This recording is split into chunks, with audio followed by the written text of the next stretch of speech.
नमस्कार, पोखरा न्यूजमा स्वागत छ। समाचार सुरु गरौं। कानून मन्त्री हरिबहादुर चुमानको भनाईबाट। गण्डकी प्रदेशका आन्तरिक मामिला तथा कानून मन्त्री हरिबहादुर चुमानले गण्डकी प्रदेशमा कोरोनाको प्रभाव नियन्त्रणमा रहेको बताउनु भएको छ। गण्डकी प्रदेशमा कोरोना संक्रमण समुदायमा फैलिएको भन्ने चर्चा भए पनि त्यस्तो नरहेको र गण्डकी प्रदेशको व्यवस्थापनका कारण कोरोना नियन्त्रणभित्रै रहेको मन्त्री चुमानले दाबी गर्नुभयो।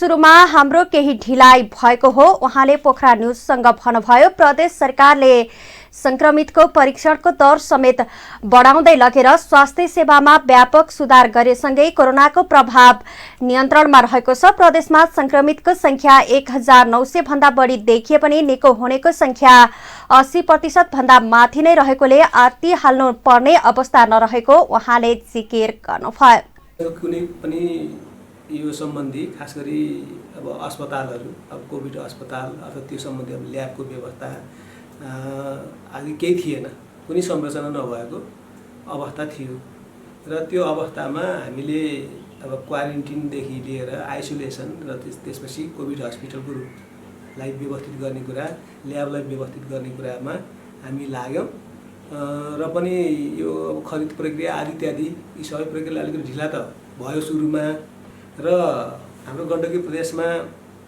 हुन त यो अब करिब 2000 नै अब 1995 कुरा हो, करिब 2000 पुग्न लाग्यो संक्रमित र निको हुनेको संख्या पनि राम्रै छ। 80% भन्दा बढी अब निको भइराखेका छन् र 200 अब 250 जति करिब चाहिँ अहिले संक्रमितहरू आइसोलेसनमा छन्। यो हिसाबले यो हाम्रो नियन्त्रणमै छ। कोभिड-19 चुनौतीको रूपमा रहे पनि प्रदेश सरकारले अवसरको रूपमा लिएको बताउनु हुँदै मन्त्री चुमानले विश्व महामारीको रूपमा रहेको कोभिड-19 को चुनौतीले प्रदेशको स्वास्थ्य अवस्थामा सुधार गर्न र व्यवस्थापनको कार्य अघि बढाउन अग्रसर गराएको बताउनु भएको छ। कोभिड-19 को बारेमा सचेतनाको अभाव र प्रचार प्रसारको अभावले बढी आतंकित पार्ने र आतंकित हुने काम भएको भन्दै मन्त्री चुमानले बताउनु हुँदै हेलचक्राइका कारण संक्रमितको अवस्था केही बढेको देखिएको बताउनु भयो। हाम्रो निम्ति चाहिँ यो कोभिड-19 जुन अब विश्व महामारीको रूपमा छ, अब यो चाहिँ अब हाम्रो निम्ति चुनौती त यो छँदैछ र सँगसँगै यसलाई हामीले अवसरको रूपमा पनि उपयोग गरेका छौँ। हुन त यो कतिपय ठाउँमा सचेतनाको कमीको कारणले हामीले सचेतना फैलाउन नसकेका कारणले, त्यसको प्रचार प्रसार ठिक ढङ्गले गर्न नसकेका कारणले अलिक बढी चाहिँ अब यसको अलिक नकारात्मक रूपले यसलाई लिने भन्ने मतलब बढी आतंकित बन्ने र आतंकित बनाउने यो बन्न पुगेको हो। र अर्को सँगसँगै अब आफैले अपनाउन सकिने यो होसियारी भन्छौँ, सचेत भन्ने कुराहरू अर्थात् अनुशासनमा रहने कुराहरू, स्वास्थ्य अब यो स्वास्थ्यका मापदण्डहरूलाई चाहिँ आफ्नो जीवनमा कार्यान्वयन गर्ने कुराहरू अलिक बढी हेलचक्राइ भएको कारणले यस्तो हुन गएको हो।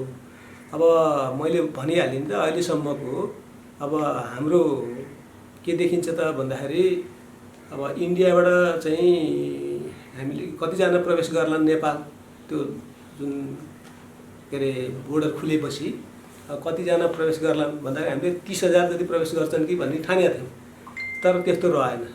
अहिले त्यही 15,000 केही नागेको छ, 20,000 नै पुगेको छैन। अझै पनि कोभिडका कारण आतंकित बन्न नहुने बताउनु हुँदै कोरोना समुदायमा नफैलियोस् भन्नका लागि प्रशासन कार्यालयले निषेधाज्ञा लागू गरेर अघि बढेको मन्त्री चुमानले बताउनु भएको छ। सुरक्षाको फ्रन्टलाइनमा रहेका प्रहरी र नेपाल आर्मीमा पनि कोरोना देखिएको भए पनि उनीहरूलाई आइसोलेसनमा राखिएको र उनीहरूको ठाउँमा जनशक्ति कमी हुन नदिएको मन्त्री चुमानको भनाइ छ। उहाँले कारागार लगायतका स्थानहरूमा समेत कोरोनाको प्रभाव नपरोस् भन्नका लागि मन्त्रालय सचेत भएर अगाडि बढेको बताउनु भयो। संघीयता कानून गर्न प्रदेश सरकार विश्वास र भरोसाका साथ अगाडि बढेको बताउनु हुँदै उहाँले प्रदेश सरकार आवश्यक छ भन्ने ठाउँमा जनता पुगेको बताउनु भएको छ। जनसमुदायमा आम नेपाली जनतामा यो संघीयताले ल्याएको अब एउटा नयाँ विश्वास हैन, नयाँ भरोसा भन्ने कुरा चाहिँ अब पुष्टि हुँदै हैन यो साँच्चै प्रदेश सरकार यो माथि विश्वास गर्नुपर्छ, यो भरोसायोग्य छ भन्ने एउटा विश्वास पैदा गर्ने स्थितिमा हामी आइपुगेका छौँ। हामी त मन्त्री हुन आइपुग्दा के ठानेका थियौँ भन्दा अब केही गरेर देखाइहाल्छौँ, छिट्टै परिणाम ल्याइहाल्छौँ भनेका थियौँ।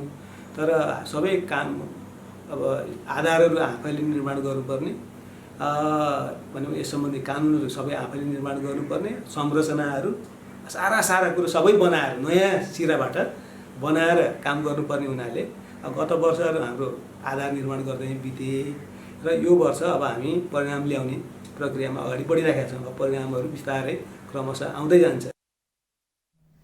नागरिकका लागि व्यवहाररत नजिकको सरकारको स्थानीय सरकार भए पनि त्यसपछि पहुँचको सरकार प्रदेश सरकार नै हो भन्ने कुरा सबैले विश्वास गर्नुपर्ने उहाँको भनाइ छ।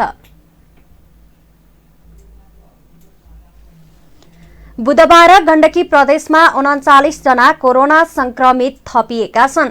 बुधबार दिनभरमा प्रदेशमा 5 महिला र 34 पुरुष गरी 39 जनामा कोरोना भाइरस देखिएको गण्डकी स्वास्थ्य निर्देशक डाक्टर विनोद बिन्दु शर्माले जानकारी दिनुभयो। निर्देशक शर्माका अनुसार बुधबार कास्की जिल्लामा 4 पुरुष सहित बागलुङका 1 महिला, गोर्खाका 2 पुरुष, नवलपुरका 5 पुरुष र 4 महिला तथा लमजुङका 23 पुरुषमा कोरोना देखिएको हो। कास्कीमा कोरोना पुष्टि हुनेमा पोखराको स्वास्थ्य विज्ञान प्रतिष्ठानमा उपचाररत पोखरा 14 का 58 वर्षीय पुरुष, पोखरा 17 का 28 वर्षीय पुरुष, पोखरा 11 स्थित साई अर्चना अस्पतालमा कार्यरत 46 वर्षीय सुरक्षा गार्ड तथा मादी गाउँपालिकाका दुबईबाट आएका 39 वर्षीय पुरुष रहेको निर्देशक शर्माले जानकारी दिनुभयो। बुधबार एकै दिन लमजुङमा नेपाल आर्मीमा कार्यरत 20 पुरुष सहित 23 जनामा कोरोना पुष्टि भएको छ।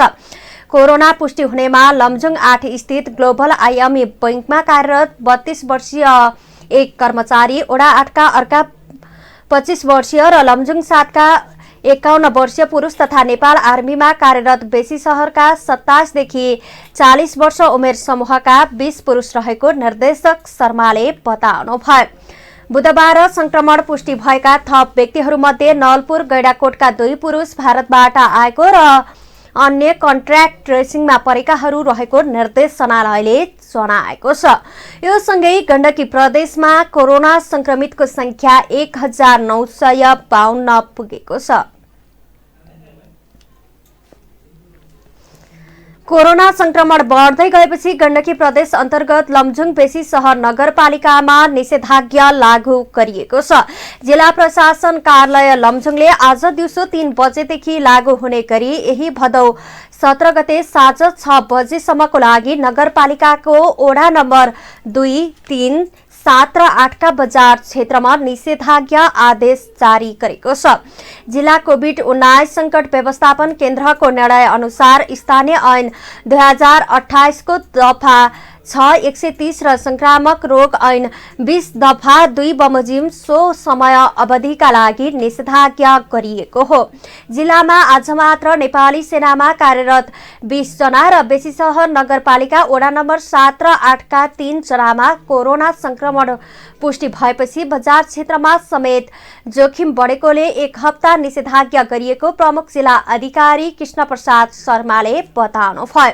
उहाँले भन्नुभयो, अत्यावश्यक बाहेकका सम्पूर्ण सेवाहरू तथा कार्यहरू बन्द रहनेछ। औषधि उपचार, खाद्य वस्तु खरिद, आफ्नै बारीमा कृषिजन्य कार्य गर्ने जस्ता आवश्यक काम बाहेक कुनै पनि व्यक्ति घर बाहिर निस्कन नपाउने भएको छ। त्यस्तै एम्बुलेन्स, बिरामी बोक्ने गाडी, खाद्य वस्तु, तरकारी, दूध, खानेपानी, पेट्रोलियम पदार्थ बोक्ने गाडी, सब वाहन, फोहोर मैला व्यवस्थापन गर्ने गाडी, निर्माण सामग्री, ढुवानी साधन, पशुपक्षी दाना बोक्ने गाडी, सञ्चारकर्मी, स्वास्थ्यकर्मी तथा सुरक्षा निकायले प्रयोग गर्ने साधन र अनुमति प्राप्त सवारी साधन बाहेक सबै निजी तथा सार्वजनिक सवारी साधन सञ्चालन गर्न नपाउने जिल्ला प्रशासनले जनाएको छ।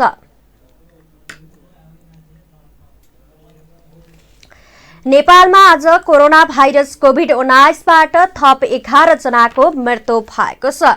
स्वास्थ्य तथा जनसङ्ख्या मन्त्रालयका अनुसार 2 महिला र 9 जना पुरुष गरी 11 जनाको मृत्यु भएको हो। मन्त्रालयका प्रवक्ता डाक्टर जागेश्वर गौतमले मोरङमा 46 र भक्तपुरमा 53 वर्षीय महिलाको मृत्यु भएको बताउनुभयो। यस्तै कैलालीमा 45 र 50 वर्षीय पुरुष, महोत्तरीमा 60, 72 र 75 वर्षीय पुरुषको मृत्यु भएको उहाँले बताउनु भएको छ। यस्तै बाँकेमा 37 वर्षीय पुरुष, काठमाडौँमा 51 वर्षीय पुरुष र बारामा 41 र 46 वर्षीय पुरुषको मृत्यु भएको छ। यो सँगै नेपालमा कोरोनाबाट मृत्यु हुनेको संख्या 175 पुगेको छ। आइसोलेसन र संस्थागत आइसोलेसन गरेर होम प्युठानमा 22 सूचनाको विवरण यस प्रकार छ। मिति 2077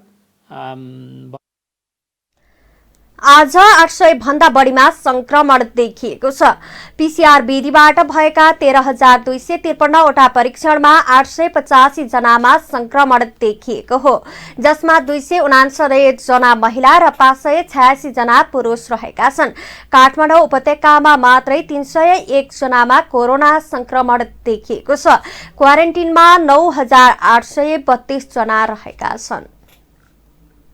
प्रदेश 1 मा 322, प्रदेश 2 मा 3,675, बागमती प्रदेशमा 1,479, गण्डकी प्रदेशमा 18, प्रदेश 5 मा 454, कर्णाली प्रदेशमा 27 र सुदूरपश्चिम प्रदेशमा 33 जना हुनुहुन्छ। 2वटा कल सेन्टरबाट हामीलाई औषधि व्यवस्था विभागले अहिले देशभरि नै अत्यावश्यकीय औषधिहरूको अभाव नरहेको जनाएको छ। तेस्रो मुलुकबाट आयात गर्नुपर्ने केही औषधिहरू समयमा ढुवानी हुन नसक्दा समस्या देखिए पनि अत्यावश्यक औषधिको अभाव नरहेको विभागको भनाइ छ। अहिले देशका कुनै पनि संस्थाबाट निश्चित आवश्यक औषधि अभाव भएको सूचना नआएको विभागका महानिर्देशक नारायण प्रसाद ढकालले बताउनुभयो। नेपालमा नबन्ने बाहिरबाट ल्याउनु पर्ने औषधिहरू आउने क्रममा केही ढिलाइ हुँदा समस्या देखिए पनि अभावको अवस्था नभएको उहाँको भनाइ छ। जुन चाहिँ नि लाइफ सेभिङ औषधि अन्य सामान्यमा त कुनै नै भएन, तर लाइफ सेभिङ औषधिमा कुनै कुनै औषधि जो नेपालमा पनि नबन्ने बाहिरबाट ल्याउनु पर्ने खालका छन्, त्यस्ता खालका औषधिहरू इन्जेक्टेबल फर्मका औषधिहरू पैठारी हुने क्रममा केही ढिलाइ हुँदा र बजारमा चाहिँ नि तत्काल चाहिँ अवस्था चाहिँ नि नपाएको अवस्थाहरू चाहिँ नि भएको भन्ने सूचना पाएपछि हामीले चाहिँ नि कसकोमा छ त स्टक, व्यवसायहरूको हामीले व्यवस्थापकीय चाहिँ नि अवसर मैले भने त्यो भनेको चाहिँ के गरेका छौँ भने एउटा चिकित्सकहरूको सल्लाह बिना अनावश्यक रूपमा औषधि सेवन गर्नेहरूको संख्या बढेको प्रति उहाँले चिन्ता व्यक्त गर्नुभयो। औषधि सेवनले सधैँ स्वास्थ्यलाई फाइदा नपुग्ने उल्लेख गर्दै उहाँले अनावश्यक रूपमा औषधि सेवन नगर्न आग्रह गर्नुभयो। उहाँले भन्नुभयो, आवश्यकता भन्दा बढी औषधि दिएर व्यापारिक फाइदा त होला, तर यसले शरीरलाई हानि पुर्याउँछ, कतिपय अवस्थामा ज्यान पनि जान सक्छ। अनावश्यक रूपमा सेवन गर्नु हुँदैन र बिक्री पनि गर्नु हुँदैन भन्ने सबैले बुझ्नुपर्छ। बिरामीले औषधिको अपेक्षा राख्नु सामान्य भए पनि धेरै औषधि लिएर सेवन गर्ने कुरालाई निराकरण गर्नेतिर सबैले सोच्नु पर्दछ। अर्को कुरा चाहिँ नि म तपाईँले भनेको चाहिँ यो चाहिँ धेरै ठुलो ग्लोबल्ली भन्नुपर्दा पनि ठुलो समस्या हो र हाम्रो समाजमा पनि यो समस्या छ र एउटा चाहिँ नि औषधि बिरामीले औषधिको अपेक्षा राख्नु सामान्य नै हो, तर उहाँलाई के लाग्छ भने हाम्रा बिरामीहरूलाई के छ भने विभिन्न चाहिँ नि औषधिहरू इभन चाहिँ नि कहिले चाहिँ नि आयुर्वेदका विभिन्न प्रणालीका औषधिहरू चाहिँ नि सेवन गर्ने, एउटा नभएर अर्को चाहिँ डाक्टर कहाँ गएर ल्याएर पनि सेवन गर्ने। कोरोना भाइरस विरुद्ध नेपालमा कन्भ्यालेसन प्लाज्माको अनुमति दिएको उहाँले बताउनुभयो। आवश्यक प्रयोजनका लागि विश्वका विभिन्न मुलुकले समेत सो औषधिलाई अनुमति दिएको उल्लेख गर्दै उहाँले रगतको प्लाज्मा निकालेर गम्भीर अवस्थाको बिरामीलाई दिने प्लाज्मा थेरापी विधिको प्रयोग भइरहेको बताउनुभयो।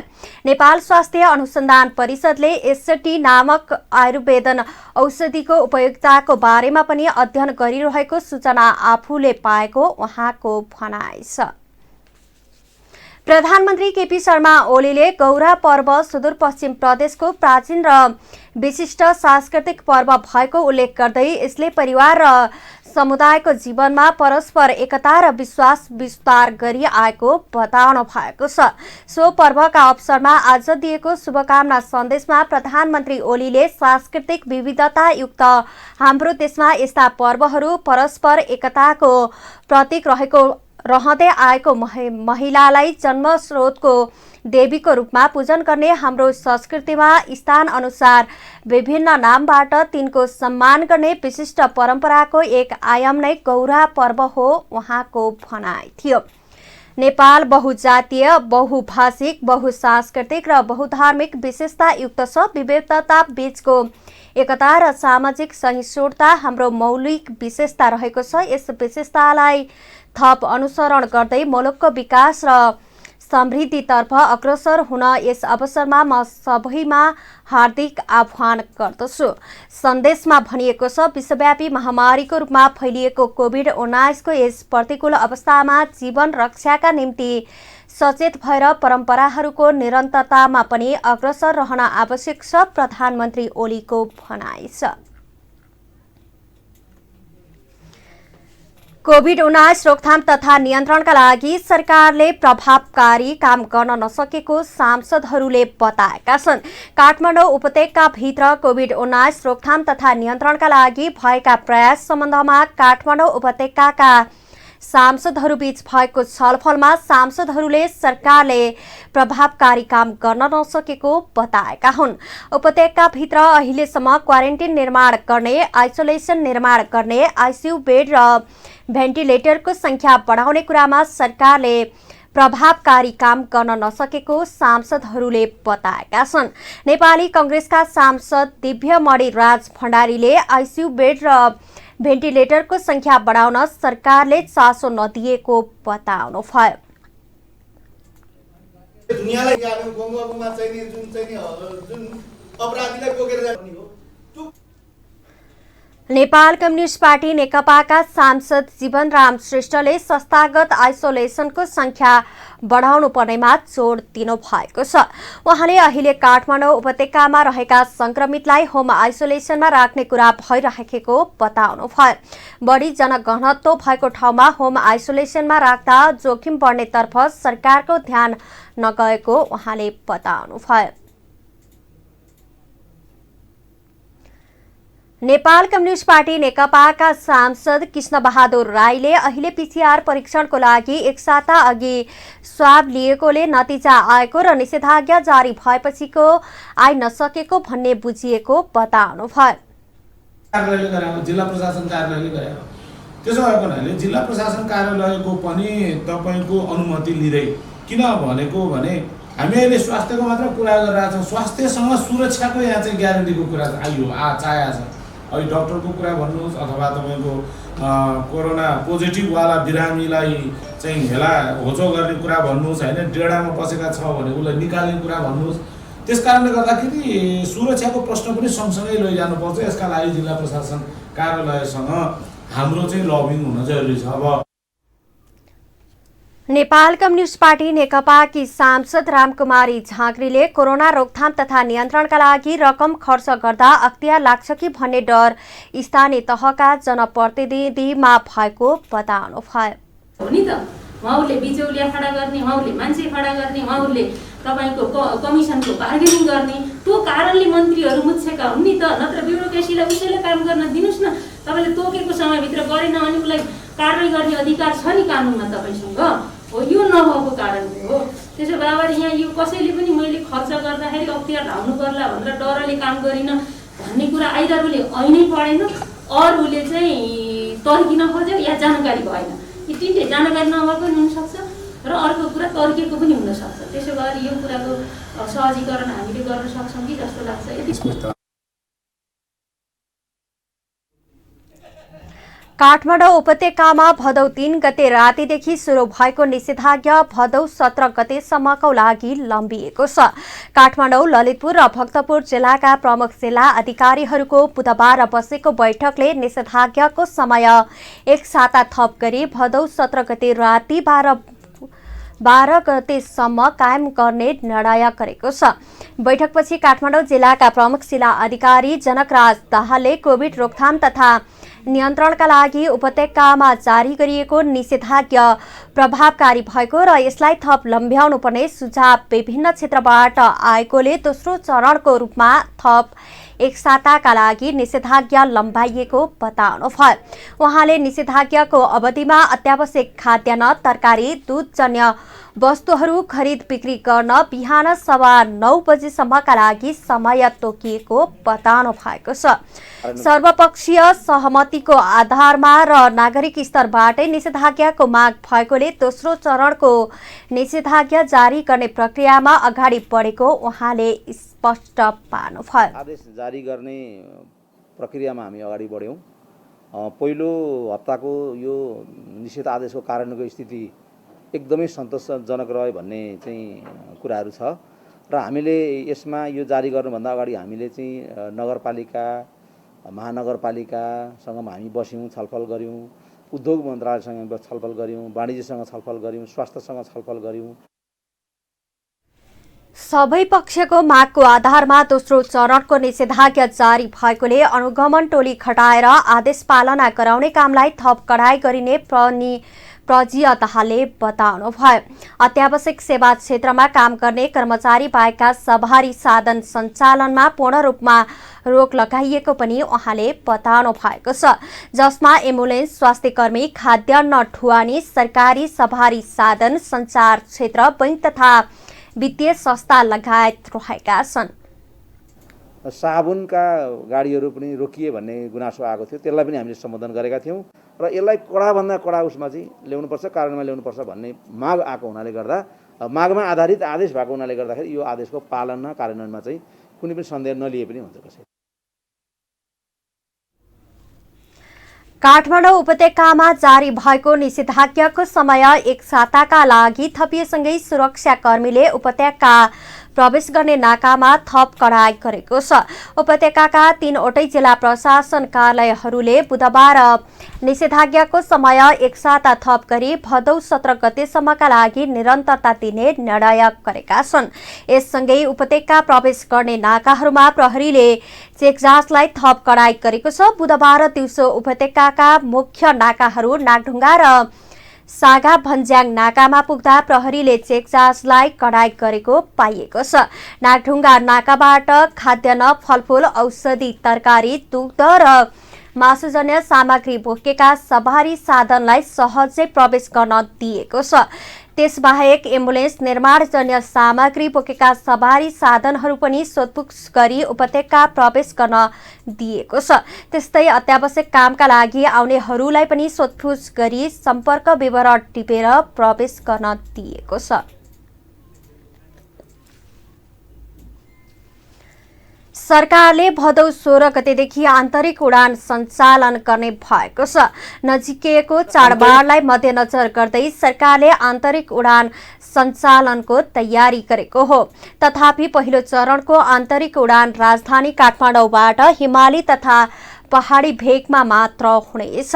बन्दाबन्दीको 5 महिनापछि निश्चित शर्तसहित नियमित अन्तर्राष्ट्रिय उडान सञ्चालन गर्ने निर्णय गरेको सरकारले आन्तरिक उडान पनि सोही मितिदेखि सुरु गर्ने भएको हो। संस्कृति, पर्यटन तथा नागरिक उड्डयन मन्त्री योगेश भट्टराईले दशैं तिहार जस्ता चाडपर्वलाई मध्यनजर गर्दै छिट्टै आन्तरिक उडान पनि सुरु गरिने बताउनुभयो। पर्यटन मन्त्री भट्टराईले केही पहाडी तथा हिमाली जिल्लाबाट आन्तरिक उडान सञ्चालन गरिने जानकारी दिनुभएको छ। उहाँले भन्नुभयो, अहिले देशका विभिन्न स्थानमा लकडाउन र निषेधाज्ञाको स्थिति भएकोले आन्तरिक उडान चलिहाल्ने अवस्था छैन, तर पनि मन्त्रालयको तर्फबाट केही पहाडी र हिमाली जिल्लाबाट उडान सुचारू गर्नका लागि छलफलमै छौं। निजी क्षेत्रका वायु सेवा कम्पनीसँग छलफल गरेर मन्त्री परिषदमा प्रस्ताव लैजान्छौँ। कोभिड-19 महामारीको संक्रमणको जोखिमलाई मध्यनजर गर्दै तत्कालै तराईका जिल्लाका विमानस्थलमा आन्तरिक उडान नहुने पनि मन्त्री भट्टराईले स्पष्ट पार्नुभयो। यसअघि भदौ 1 गतेदेखि आन्तरिक तथा अन्तर्राष्ट्रिय उडान सुरु गर्ने निर्णय गरेको सरकारले कोभिड-19 को संक्रमण राजधानी सहित विभिन्न जिल्लामा बढेपछि पुनः उडान स्थगन गरेको थियो। नेपाली कांग्रेसले निषेधाज्ञाको विकल्पमा अल्पकालीन र दीर्घकालीन योजना तत्काल ल्याउन सरकारसँग माग गरेको छ। कांग्रेसको कोरोना अनुगमन समितिले लकडाउन र निषेधाज्ञाको विकल्पमा तत्काल अल्पकालीन र दीर्घकालीन योजना ल्याउन माग गरेको हो। 4 महिना लामो लकडाउनका कारण आर्थिक र सामाजिक जीवन कष्टकर बने पनि पुनः निषेधाज्ञा गरी जनतालाई दुःख दिने काम सरकारले गरेको कांग्रेसको आरोप छ। बन्दका कारण जनताले दुःख पाएकोले अब संक्रमण न्यूनीकरण गर्दै बन्दको विकल्पमा तत्कालीन र दीर्घकालीन योजना सार्वजनिक गर्न सरकारसँग माग गरिएको कांग्रेसद्वारा गठित कोरोना अनुगमन समितिका संयोजक प्रकाश शरण महतले बताउनुभयो। केन्द्रीय समितिको तर्फबाट होस् यो सुरक्षाका उपायहरूका बारेमा, नियन्त्रण गर्ने उपायहरूको बारेमा, लकडाउन भएको अवस्थामा जुन आर्थिक सामाजिक प्रभावहरू छन् त्यसलाई न्यून गर्ने विषयमा होस्, चाहे मोनेटरी पोलिसी, फिस्कल पोलिसी, बजेटको विषयमा होस्, हामीले पटक पटक भन्दै आएका हौँ। तर यो कोरोना अनुगमन कोभिड अनुगमन समिति पार्टीले मेरो संयोजकतामा बनाएपछि पनि संक्रमणको दर बढ़िरहेको अवस्थामा निजी क्षेत्रसँग समन्वय गरेर अगाडि बढ्नु पर्नेमा सरकारले त्यसो गर्न नसकेको उहाँले बताउनुभयो। निजी अस्पतालहरूलाई 20% बेड अनिवार्य रूपमा छुट्याउने सरकारले भने पनि त्यो व्यावहारिक नभएको उहाँको भनाइ छ। अहिले अक्सिजन र भेन्टिलेटरको समेत अभाव रहेकोले सरकारले त्यसतर्फ पनि ध्यान दिनुपर्ने महतले बताउनुभयो। विदेशमा अप्ठ्यारोमा परेका र रहेका नागरिकहरूका लागि नियमित उडान खोल्नुपर्ने र शैक्षिक वर्ष खेर जान नदिने ग्यारेन्टीका साथ वैकल्पिक उपाय सुनिश्चित गर्न पनि उहाँले सरकारसँग आग्रह गर्नुभयो। पोखरा न्यूजमा पालो आर्थिक समाचारको।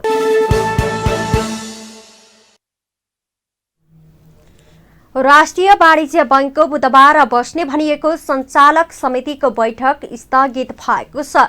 उपप्रधान एवं रक्षा मन्त्री ईश्वर पोखरेलको सम्धि समेत रहनुभएका कोइरालालाई नियुक्त गर्ने तयारीको देशभर व्यापक विरोध भएपछि बुधबारको सञ्चालक समितिको बैठक नै स्थगित भएको हो।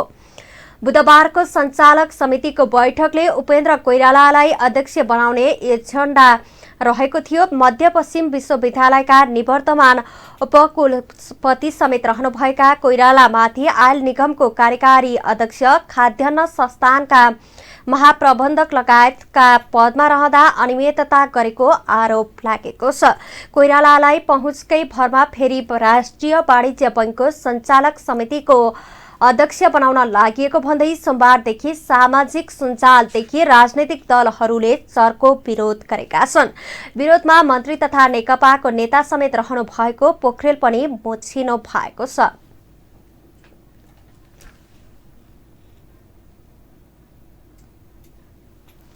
अब पालो अन्तर्राष्ट्रिय समाचारको।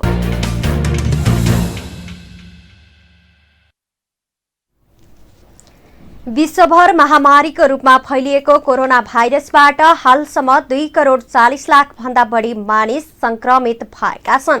विश्व स्वास्थ्य संगठनका अनुसार कोरोना संक्रमणबाट विश्वभर 8,23,000 भन्दा बढीको मृत्यु भइसकेको छ भने पछिल्लो 24 घण्टामा 2,48,000 भन्दा बढी मानिस कोरोनाबाट संक्रमित भएको पाइएको छ। कोरोना संक्रमणबाट सबैभन्दा बढी प्रभावित मुलुकहरूमा संयुक्त राज्य अमेरिका, ब्राजिल, भारत, रसिया लगायत रहेका छन्। कोरोना भाइरस संक्रमणबाट सर्वाधिक असर परेका 15 मुलुक संयुक्त राज्य अमेरिका, ब्राजिल, मेक्सिको, भारत, बेलायत, Italy, France, Spain, Peru, Iran, Colombia, Russia, दक्षिण अफ्रिका, चिली, बेल्जियम रहेका छन्।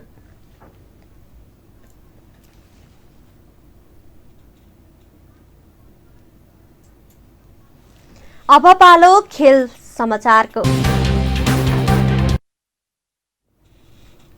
नेपाली क्रिकेटर सन्दीप लामिछाने सम्मिलित जमैका तलवाजले क्यारेबियन प्रिमियर लिग सीपीएलमा गायना अमेजन वारियर्स विरुद्ध बदला लिँदै जित हात पारेको छ।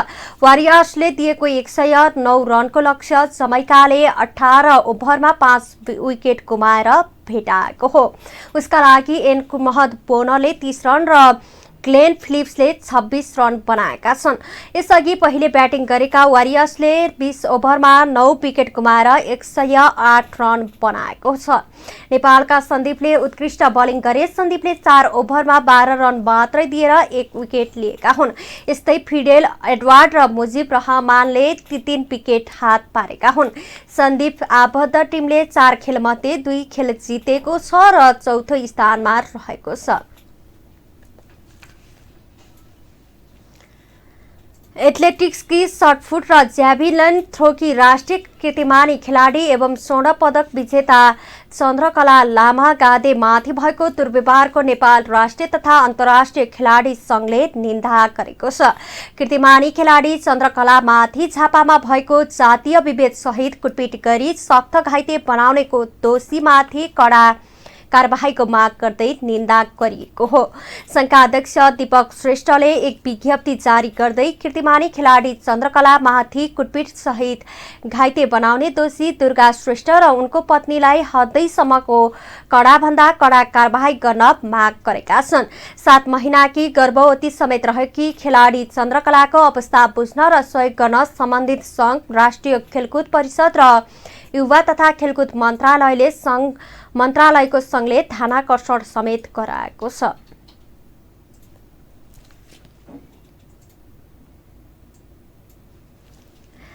स्पेनिश क्लब बार्सिलोनाका स्टार खेलाडी लियोनल मेसीले आफूले क्लब छाड्न चाहेको घोषणा गरेका छन्।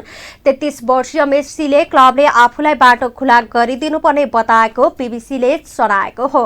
कप्तान समेत रहेका मेसीले मंगलबार क्लबका अध्यक्ष जोसेफ मारिया बार्तामेउ समक्ष आफूले क्लब छाड्न चाहेको जानकारी गराएका हुन्। उनले यसबारे आफ्नो धारणा क्लबलाई फ्याक्स मार्फत पठाएको बीबीसीले जनाएको छ। बीबीसीले आफ्नो सम्झौताबाट रिलिज गरिदिन आग्रह गरेका छन् भने मेसीको रिलिज क्लब 700 मिलियन युरो रहेको छ। मेसीले पछिल्लो समय फर्ममा रहेर खेल्न नसकेको आरोप खेप्दै आएका छन्।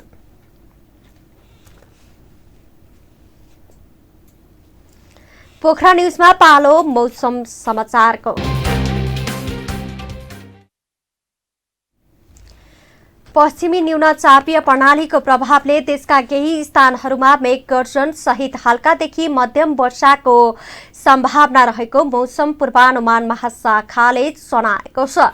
गण्डकी प्रदेश सहित बागमती प्रदेश, सुदूरपश्चिम प्रदेश, प्रदेश नम्बर 1, प्रदेश नम्बर 2 र कर्णाली प्रदेशका केही स्थानहरूमा भारी वर्षाको सम्भावना रहेको महाशाखाले जनाएको छ।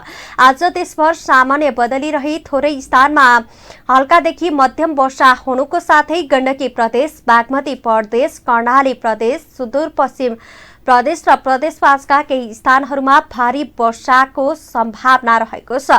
उक्त स्थानहरूमा नदीमा पानीको बहाव बढ्ने, पहिरो जाने, ढलपानीको राम्रो निकास नभएको ठाउँमा डुबान समेत हुन सक्ने भएकोले आवश्यक सतर्कता अपनाउन महाशाखाले अनुरोध गरेको छ। अब पछिल्लो 24 घण्टाको मौसमी विवरण।